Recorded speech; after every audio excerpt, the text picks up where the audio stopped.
ये मैथमेटिक्स का पोर्शन आप देख रहे हैं। What is the factorization of the quadratic expression 4x² + 7x + 3। तो चलो यहाँ पर डिटेल के साथ हम इसको सॉल्व कर लेते हैं।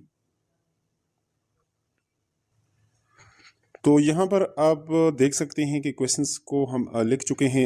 4x² + 7x + 3 अगर फर्स्ट और लास्ट को आप मल्टीप्लाई करेंगे तो 12x² आ जाएगा और मिड में आपके पास क्या है 7x। तो ये मिड टर्म ब्रेकिंग फैक्टराइजेशन है, मिड टर्म को हमने ब्रेक करना है, लेकिन ऐसे दो फैक्टर्स में इसको ब्रेक करना है ताकि उसको मल्टीप्लाई करें तो ये आ जाए। तो 4x + 3x 4 3 12x² ये आ जाएगा और प्लस करेंगे तो ये वाला आ जाए। तो ये दोनों कंडीशन यहाँ पर पूरी होती हैं। अब इन दोनों में से हम 4x को कॉमन लेंगे तो 4x को कॉमन लेंगे तो अंदर x + 1 रह जाएगा और यहाँ से 3 को कॉमन लेंगे तो यहाँ पर भी x + 1 ये इसकी चेकिंग है यहाँ पर, और यहाँ पर ये सेम होना चाहिए।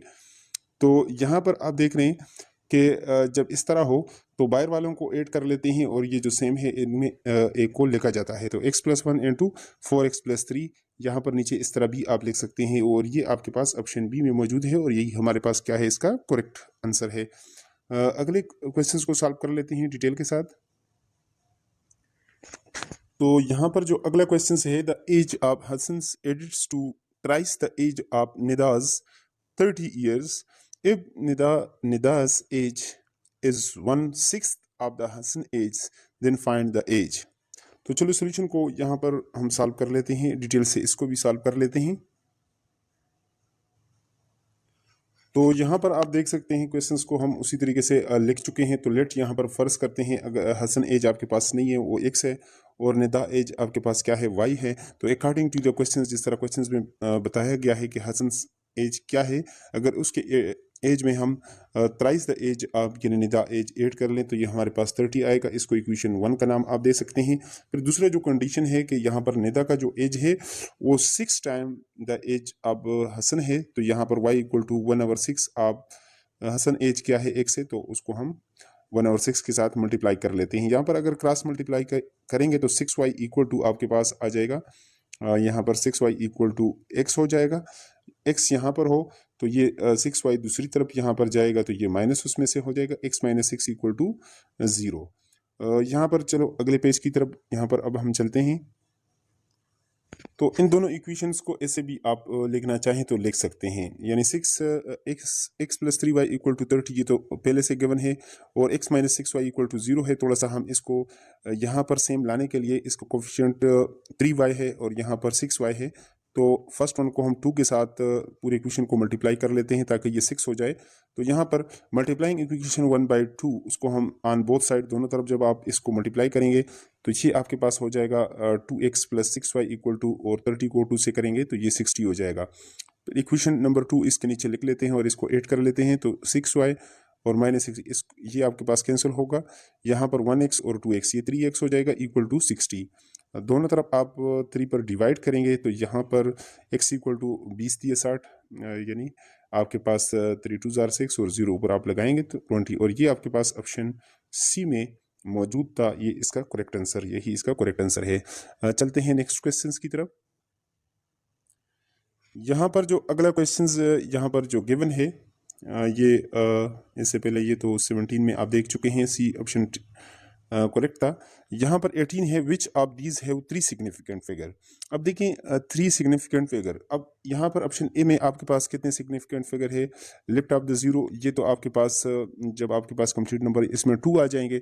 अगर सी में आप देखेंगे तो उसमें आपके पास 1 है सिग्निफिकेंट फिगर और इस तरह अगले में भी 2 है, लेकिन इसमें अगर आप देखेंगे कि सिग्निफिकेंट फिगर जो है ऑप्शन बी में आपके पास क्या है, ये 3 है। तो यही हमारे पास ऑप्शन बी जो है इसमें करेक्ट आंसर है। नेक्स्ट अगले क्वेश्चंस को यहाँ पर रीड कर लेते हैं। क्वेश्चन नंबर 19 में आप देख रहे हैं a shopkeeper bought a crate of cold drinks in Rs 950 and sold it for Rs 1100. What is the profit percentage? यहाँ पे चलो डिटेल के साथ हम इसको सॉल्व कर लेते हैं। बाकी जो मैथमेटिक्स के क्वेश्चंस हैं ये भी साथ साथ कंप्लीट पेपर हमारे पास आ चुका है, साथ साथ हम इंशाल्लाह ये वो करेंगे। एक पेज जो पहला पेज मिस था वो भी हम ढूंढ रहे हैं, जैसे वो मिलेगा तो क्वेश्चन 1 से भी इसको हम अपलोड कर लेंगे। तो इसके सोल्यूशन की तरफ चलते हैं।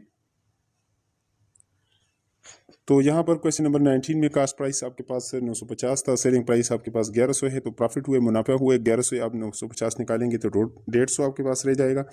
अब यहाँ पर प्रॉफिट परसेंट का जो फार्मूला होता है आपके पास, यानी कास्ट, यहाँ पर जो प्रॉफिट हुआ है divided by cost price multiply by 100 आप करेंगे। तो यहाँ पर अगर ज़ीरो को आप यहाँ पर इसके साथ कैंसिल कर लेते हैं, एक ज़ीरो इसके साथ, तो इस तरह ये आपके पास हो जाएगा, ये ज़ीरो तो इसके साथ, और फिर 5 के साथ करें तो 5 3 ज़ा 15 ज़ीरो लगा देंगे, यानी 5 को 30 के साथ आप करते हैं तो 150 आ जाता है, और 19 5 95 यानी 20 2500 19 5 95 तो 19 आ गया। ये एक ज़ीरो इसके साथ आप लगाएं तो 300 बन जाएगा।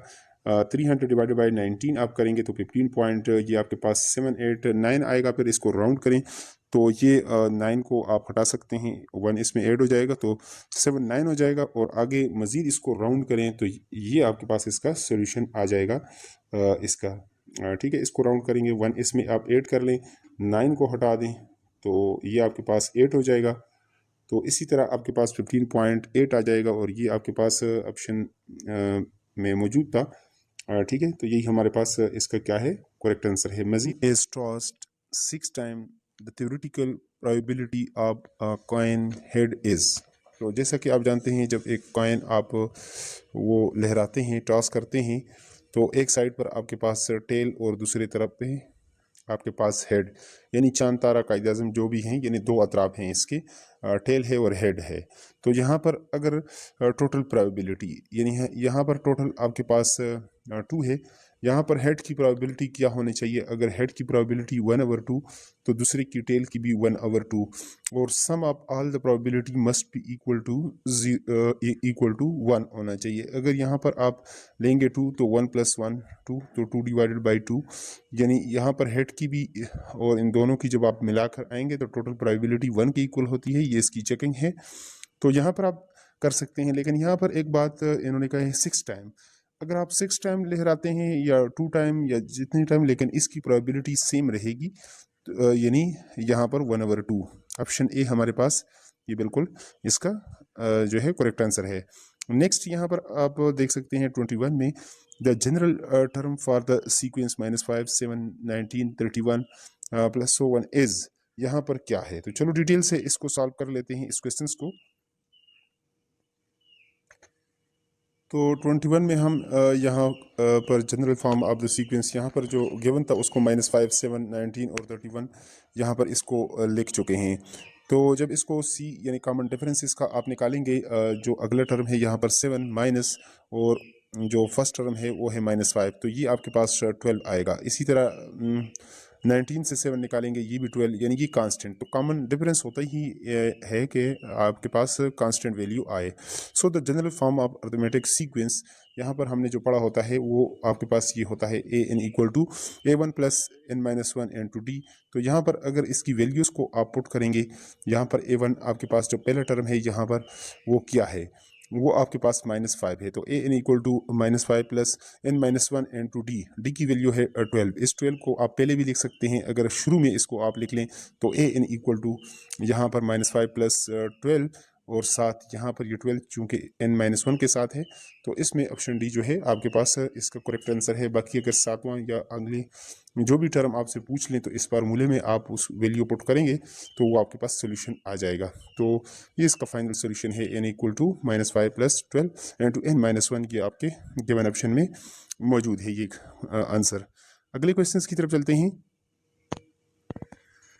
तो यहाँ पर तो आपने देख लिया कि ये आपके पास किसके इक्वल, यानी an = -5 + 12 × n-1 के इक्वल आना चाहिए। यहाँ पर जो 12 है, अगला जो 22 नंबर क्वेश्चन है, find x if the log of 125 to the base 5 is equal to 5। तो चलो इसको भी हमने डिटेल के साथ सॉल्व किया हुआ है, यहाँ पर समझा देते हैं आपको। तो यहाँ पर सोल्यूशन में आप देख सकते हैं, फाइंड x यानी if log of 125 to the base 5 = x है, तो log of this इसी तरह आपने दोबारा इसको लिखना है। तो इसको एक्सपोनेंशियल फॉर्म में यहाँ पर ये वैल्यू इसके साथ चेंज हो जाएगी, ठीक है, ये दोनों। तो 5/x = 125, और 125 को आप लिख सकते हैं 5/3 आप लिख सकते हैं। तो अगर आपके पास बेसिस सेम हो तो पावर जो है वो इक्वल हो जाएंगे, x = 3 और यही हमारे पास इसका करेक्ट, और ये गालिबन ऑप्शन डी में आपके पास ये आंसर मौजूद था, तो यही हमारे पास इसका करेक्ट आंसर है। अगले क्वेश्चन की तरफ चलते हैं। नेक्स्ट है यहाँ पर हमारे पास 23 नंबर, यहाँ पर find the value of a plus B plus c when a b plus B C plus C equal to -4 and a square plus B square plus C square equal to 17। तो चलो इसको भी detail के साथ इस question को हम solve कर लेते हैं यहाँ पर।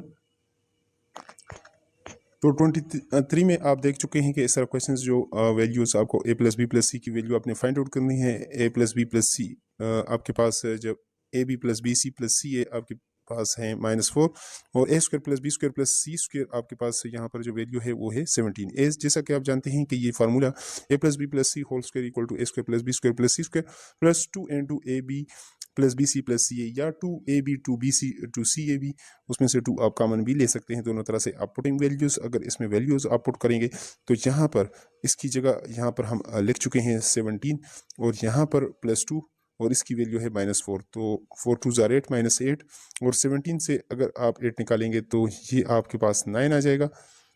तो 9 चूँकि आप 3 का स्क्वायर लिख सकते हैं और स्क्वायर को स्क्वायर रूट के साथ आपने कैंसिल करना है, तो a plus B plus C equal to आपके पास आ जाएगा 3 और ये आपके पास ऑप्शन बी में मौजूद है, तो यही हमारे पास इसका करेक्ट आंसर बनता है। अगले को सॉल्व कर लेते हैं, अगले क्वेश्चन को। यहाँ पर देख सकते हैं क्वेश्चन नंबर 24 को आप, क्वेश्चन नंबर 24 है हमारे पास। विच ऑफ द फॉलोइंग, यहाँ पर डिटेल से इसको आपने पढ़ना है। Which of the following statement is true about the points A 3 और 4 और बी आपके पास 6 और 4 है, सी आपके पास 4 और 6 है। द पॉइंट्स आर कोलिनियर होने चाहिए। The points form in isosceles triangle, the points form in scalene triangle और द पॉइंट्स आपके पास फॉर्म इन इक्विलेटरल ट्राइंगल बनाएंगे। तो चलो डिटेल से इसको हम सॉल्व कर लेते हैं। यहाँ पर क्वेश्चंस को चूँकि हम लिख चुके हैं। यहाँ पर आपके पास जो ए है और इसकी जो यहाँ पर बी और सी, यहाँ पर डिस्टेंस फार्मूला आप लगाएंगे x2 - x1। अगर ए बी आपने फाइंड आउट करना है, फिर बी सी, फिर ओ सी ए या ए सी आपने निकालना है। x2 - x1 आपने करना है प्लस y2 -y1, इसका साथ स्क्वायर भी करना है यहाँ पर भी और साथ स्क्वायर द रूट। यहाँ पर वैल्यूज़ को आप इसी तरह पुट करेंगे। यहाँ पर चूँकि देख सकते हैं कि यहाँ पर x2 की वैल्यू 6 है, तो 6 - x1 की वैल्यू आपके पास 3 है और इसी तरह y2 की वैल्यू 6 है और y1 की वैल्यू 4 है। तो जब इसको आप सॉल्व करेंगे यहाँ पर, तो ये आपके पास यहाँ से आ जाएगा 6 - 3, इससे आपके पास आ जाएगा यहाँ पर 3 का स्क्वायर आपके पास 9 और 4 - 4 आपके पास ये 0, तो 3 का स्क्वायर और स्क्वायर रूट से ये कैंसिल होगा, इससे आपके पास वैल्यू आ गई है 3। नेक्स्ट यहाँ पर आप इसी तरह AC निकालेंगे।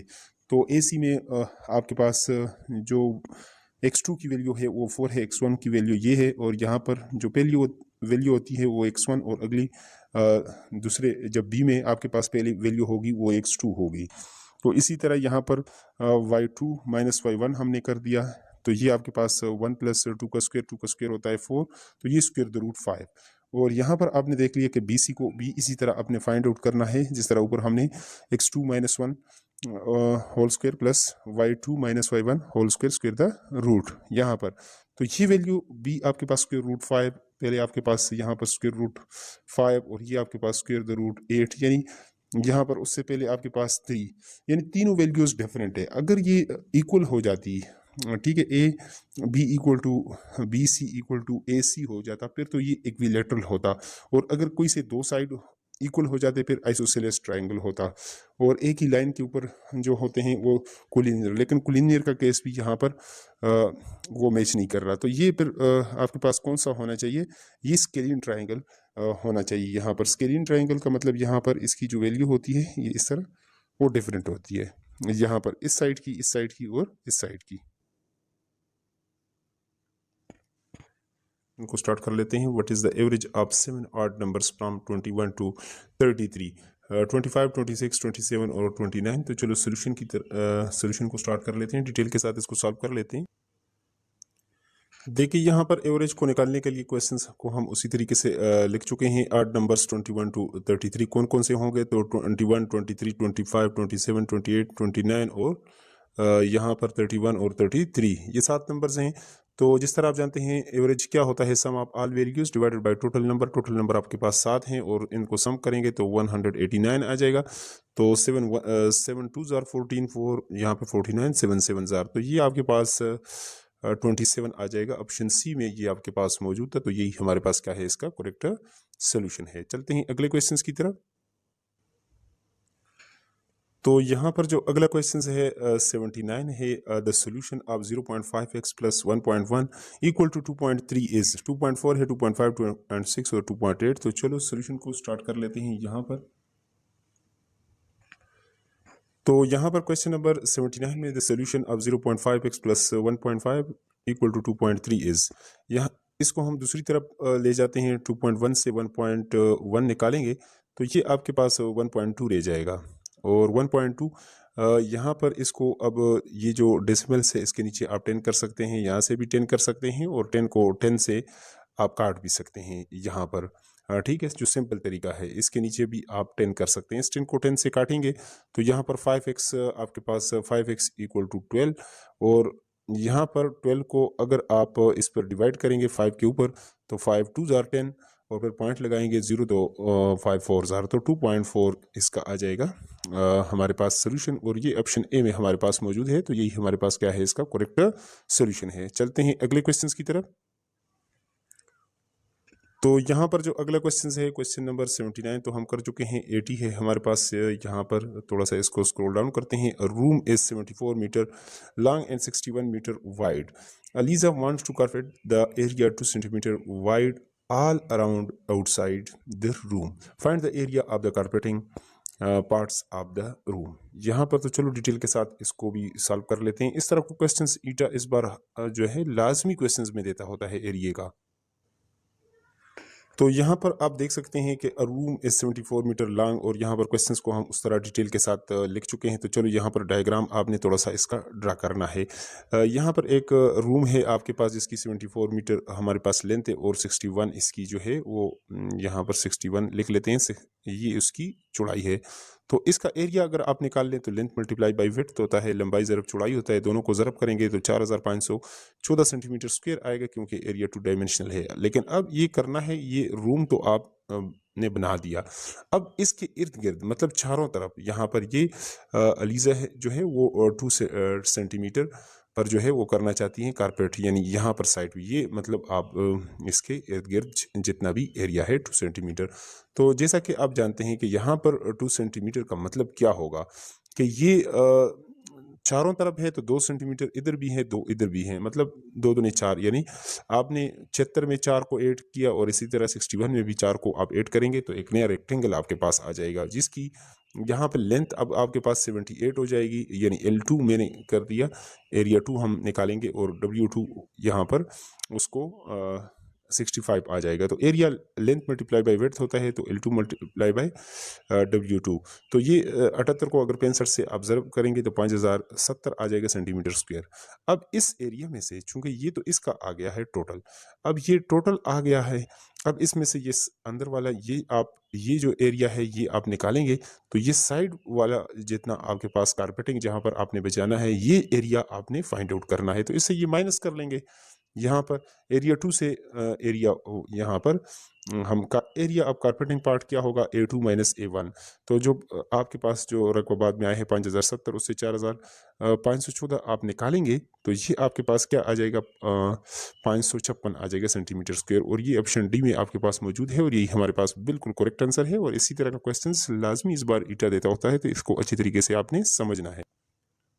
तो यहाँ पर 80 तो आप कर चुके हैं। 81 में RS 5376 is distributed among Aisha, Sadia and Madiha is in the ratio 8:7:6. What is Sadia share? तो सादिया का हिस्सा निकालना है, यानी 5376 तो टोटल रकम है, और इसमें अगर ये सादिया जो है यहाँ पर आयशा सादिया और मदिया ने इस रेशो से इसमें हिस्सा लिया है, यानी 8:7:6 इस हिसाब से इन्होंने डिस्ट्रीब्यूशन की है, तो इसमें सादिया का शेयर फिर कितना होना चाहिए। तो चलो डिटेल के साथ हम इसको सॉल्व कर लेते हैं। तो यहाँ पर क्वेश्चंस में आप देख चुके हैं कि गिवन रेशो आपके पास आयशा, सादिया और मदीहा की वो क्या है 8:7:6 है। तो सम ऑफ रेशोज यानी निस्बतों का मजमूआ आपने निकालना है। अगर उर्दू में कोई देख रहा है तो इसको हम सम करेंगे, इसको जमा मजमूआ निकालेंगे तो 21 आ जाएगा और टोटल अमाउंट आपके पास 5376 है। तो सादिया का शेयर अगर आपने निकालना है तो दूसरे नंबर पर सादिया है, तो दूसरे नंबर पर जो रेशो है वो 7 है। तो 7 यानी यहाँ पर जो इसका रेशो है divided by sum of ratio वो 21 है, मल्टीप्लाई बाई टोटल रकम 5000। यहाँ पर आप 7 के साथ 7 ये 21, तो आगे 3 के साथ उसको आपने सिर्फ डिवाइड करना है। ये रकम जो है वो 3 पर डिवाइड होता है। ये 5376 अगर 3 पर तकसीम करेंगे तो 1792 आएगा और यही हमारे पास क्या है इसका करेक्ट सोल्यूशन है। और ये आपके पास ऑप्शन बी में ये मौजूद है, तो ये हमारे पास इसका करेक्ट आंसर बनता है। क्वेश्चन नंबर 83 है 70 डिक्रीज्ड इन 2:5 इज। अगर 70 को हम डिक्रीज करेंगे 2:5 के मुताबिक 2:5 के मुनासिबत से, तो चलो डिटेल से इसको सॉल्व कर लेते हैं। तो यहाँ पर ये सिंपल सा क्वेश्चन है 70 डिक्रीज इन 2:5 यानी 2/5 ऑफ 70।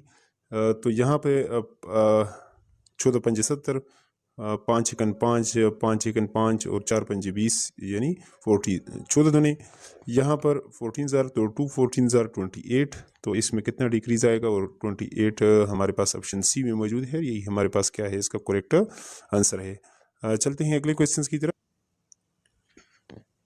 नेक्स्ट है हमारे पास अगला जो क्वेश्चन है क्वेश्चन नंबर 84 है।